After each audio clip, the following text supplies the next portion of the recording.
Hello guys, welcome to my YouTube channel. তো আজকে কথা হবে জি5-এর যে নতুন ওয়েব সিরিজ কালী পডকাস্ট সেটা নিয়ে। তো যদি আমি এক কথায় বলি, কালী পডকাস্ট সিরিজটা কিন্তু বেশ ভালো হয়েছে।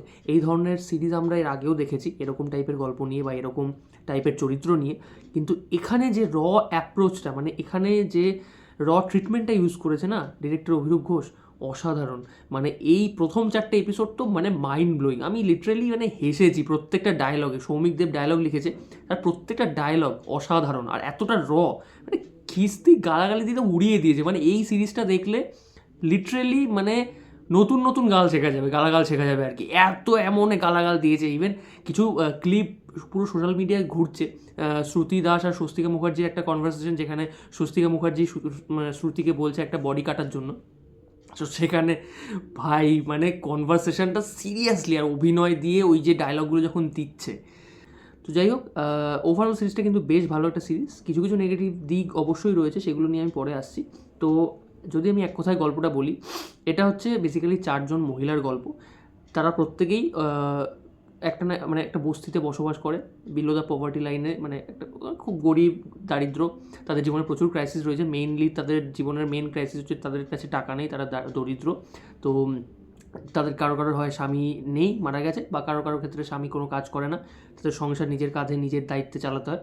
তো এরকম 4জন মহিলা, তো তারা একটা ঝামেলায় জড়িয়ে পড়ে, কি একটা খুনের সূত্র ধরে। তো কে খুন হয়, কিভাবে খুন হয়, সেগুলো দেখতে গেলে সিরিজটা দেখতে হবে। তো সেই ঝামেলা থেকে আলটিমেটলি তারা কীভাবে নিস্তার পায়, বা সেখান দিয়ে তারা তারা আলটিমেটলি কি টাকা কামাতে পারে কি না, কী উপায়ে তারা টাকা কামায়, সেই নিয়ে পুরো সিরিজটা। এটা দেখতে গেলে বা জানতে গেলে এটা দেখতে হবে, কালীপটকা সিরিজটা দেখতে হবে।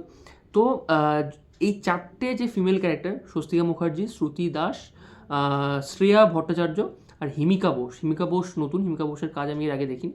শ্রেয়া ভট্টাচার্য কিন্তু বেশ ভালো অভিনয় মানে করে, আমরা এর আগে তার কাজ দেখেছি বিভিন্ন সিনেমা, বিভিন্ন সিরিজে তাকে দেখা গেছে। আমার রিসেন্ট মনে পড়ছে সাজবাতিতে দেবের বোনের ভূমিকায় যে মেয়েটা অভিনয় করেছে, শ্রেয়া ভট্টাচার্য, সে ভালো অভিনয় করেছে। যদি মানে টপ অভিনয় বলা হয় তাহলে স্বস্তিকা মুখার্জি আর শ্রুতি দাস, ওদিকে অনির্বাণ চক্রবর্তী, মানে তারা ফাটিয়ে দিয়েছে, উড়িয়ে দিয়েছে পুরো। মানে স্বস্তিকা মুখার্জির ক্যারেক্টারটা এত সুন্দর করে লেখা হয়েছে। এই 4টে ক্যারেক্টারই বেশ ভালো করে স্পেস দিয়ে লেখা হয়েছে। মেইনলি স্বস্তিকার শ্রুতির ক্যারেক্টারটা একটু ভালো করে বেশি প্রায়োরিটি দিয়ে লেখা হয়েছে। তো দুজনে, বিশেষ করে স্বস্তিকা মুখার্জি এত ভালো অভিনয় করেছে, এত ভাবে সে মানে পুরো তার মানে প্রনাউন্সিয়েশন, তার মুখের উচ্চারণ, তার ভাবভঙ্গি, হাঁটাচলা সব চেঞ্জ করে ফেলেছে, সব। মানে কোনো মিল পাওয়া যাবে না। স্বস্তিকা মুখার্জি, অরিজিনাল স্বস্তিকা মুখার্জি যখন প্রমোশন করতে যাচ্ছে এই সিরিজটার, তার সাথে সে যে ওই ক্যারেক্টারটা করেছে সেটা জাস্ট ধরা যাবে না আর কি। দারুণ ট্রিটমেন্ট আর দারুণভাবে যেমন যেমন লেখা হয়েছে তেমন অভিনয়। তেমনই শ্রুতি দাস, যেটা বলছিলাম, ওই কনভারসেশনটা দারুণ লাগবে। আর অনির্বাণ চক্রবর্তী একটা মানে সেও একটা পাবের মালিকের ভূমিকায় অভিনয় করেছে, ঠিক আছে। তো এখানে একটা সিন আছে যেখানে সে একজন কাস্টমারকে এসে বলে যে পা কেটে দেবো, বিচি দিয়ে হেঁটে বাড়ি যাবি। তো এই ডায়লগটা এত সুন্দর করে বলে, আর এত মানে ওকেও ওরকম একটা ট্রিটমেন্ট দেওয়া হয়েছে, আর ও এত সুন্দর করে জায়গাটা অ্যাপ্রোচ করে বলে। আমি তো মানে লিটারেলি হেসেছি যখন দেখছি। আমি এত হাসি পাচ্ছে আমার সিনগুলো দেখে আর ডায়লগগুলো শুনে। সিনগুলো কিন্তু খুব সিরিয়াস, সিনগুলো কিছু কিছু ক্ষেত্রে খুব সিরিয়াস, খুব ভয়ঙ্কর কিছু সিন রয়েছে। একটা সিন রয়েছে পুরো একটা গোটা মানুষকে ওরা কাটবে, সেখানে এমন এমন ডায়লগ দিচ্ছে যে ওর রানটা আমার অনেক দিন ধরে ইয়ে ছিল, মানে নজরে ছিল। রান নয়, রাং বলছে, স্বস্তিকা রাং বলছে ওটাকে। আমি না প্রথমে ভাবছি রাংটা কি, তারপরে বুঝলাম আচ্ছা রানটাকে বলছে, মানে যেটা হচ্ছে মানে মেনলি লেগ পিস, মাটনের রান বলে না, লেগ পিস। তো বলছে ওর রাংটা আমার অনেক দিন ধরে নজরে ছিল। তারপরে কনভারসেশনটা আমি এখন ডিটেলে বললে এক তো মানে একটা ভায়োলেন্স ক্রিয়েট হয়ে যাবে, এই জন্য আমি বলতে পারছি না। তো সিরিজটা দেখলে গিয়ে বুঝতে পারবে এত সুন্দর সেখানে ভাবে অ্যাপ্রোচ করেছে, দারুণ দারুণ। শ্রেয়া ভট্টাচার্যর ক্যারেক্টারটা একটু কম ডেভেলপ করেছে, বাট ঠিক আছে, যেটুকু দিয়েছে তাকে একদম নরম সরম একটা মানে নরম স্বভাবের একটা মেয়ে রাখা হয়েছে। কিন্তু পরে একটা টুইস্ট আছে তার ক্যারেক্টারে, যেটা মানে ওই মোটামুটি 3-4 নম্বর এপিসোডে। এবার নেগেটিভ দিক যদি আমি বলি, 4 নম্বর এপিসোডের পর থেকে না লাস্ট 3টে এপিসোডে মানে খুব কী বলবো, 3টে এপিসোডে 3টে টুইস্ট দেখিয়ে ফেলে। লাস্ট টুইস্টটা তো যেটা দেখায় সেটা মানে অ্যাজ এক্সপেক্টেড, সেটা মানে সচরাচর এই ধরনের জনরা এইরকম টাইপের একটা টুইস্ট থাকে।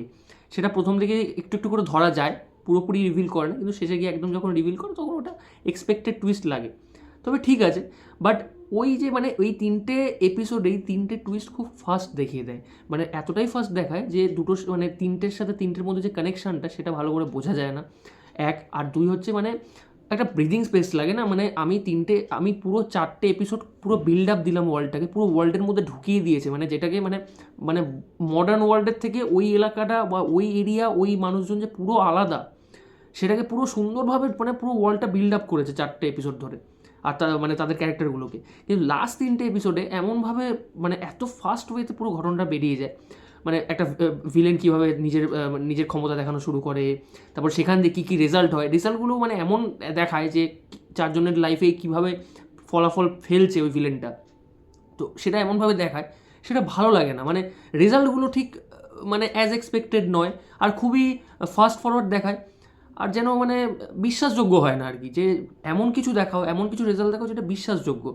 দেখাচ্ছে ঘর পুরো জ্বলে যাচ্ছে, যেটা প্রথমত মানে খুব অড লাগে দেখতে, অন্য কিছু দেখাতে পারতো, ওই ঘরটা পুরো জ্বলে যাচ্ছে সেরকম দেখাতে পারতো, বাট অন্যরকমভাবে মানে দেখায় একজন বুড়ি মানুষ ভেতরে থেকে সে এমনি মরে যায়, জ্বলে পুড়ে মরে যায়, তাকে বাঁচানোর কোনো চেষ্টাও করা হয় না, খুব বাজে লাগে দেখতে জিনিসটা।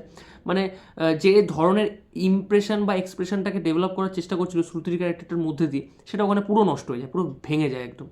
এছাড়া আরও যে ফলাফলগুলো যেখানে হয় সেগুলো মানে যেন খুব কী বলবো, এক্সপেক্টেড ওয়েতে নয়, যেটা মানে হওয়া উচিত ছিল না সেটা হয়ে যাচ্ছে ফলাফলগুলো আর কি। তো এই লাস্ট 3টে এপিসোডে যে বিল্ড আপটা ওখানে দিয়েছিল প্রথম 4টে এপিসোডে, বা যে ফানটা ক্রিয়েট করতে পেরেছিল, যে মজার মধ্যে দিয়ে পুরো সিরিয়াস ইভেন্টগুলোকে চালাচ্ছিল, লাস্ট 3টে এপিসোডে সেটা ধরে রাখতে পারে না, এটাই একটা মানে নেগেটিভ দিক লেগেছে।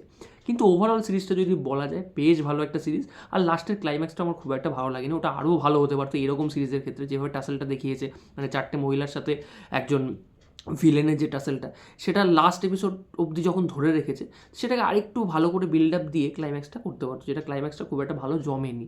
কিন্তু ওভারঅল সিরিজটা কিন্তু বেশ ভালো একটা সিরিজ, আর ZEE5-এর one of the best series হয়ে রইলো। এত ট্রিটমেন্ট খুব কম দেখা যায় যে কোনো সিরিজের ক্ষেত্রে, OTT বলে এটা সম্ভব, এটা সিনেমায় কোনো দিনই রিলিজ করতে পারবে না, আটকে যাবে সেন্সারে।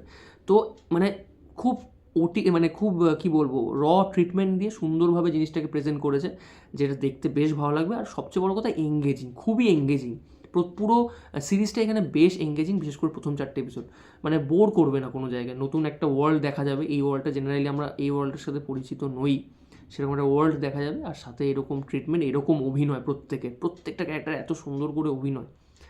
তো যাই হোক, এই ছিল আমার রিভিউ, যারা দেখোনি তারা অবশ্যই দেখো, আর যারা দেখেছো তারা কমেন্ট সেকশনে জানাও কেমন লেগেছে কালী পটকা সিরিজটা। তো চলো, আজকের মতো টাটা, বাই বাই।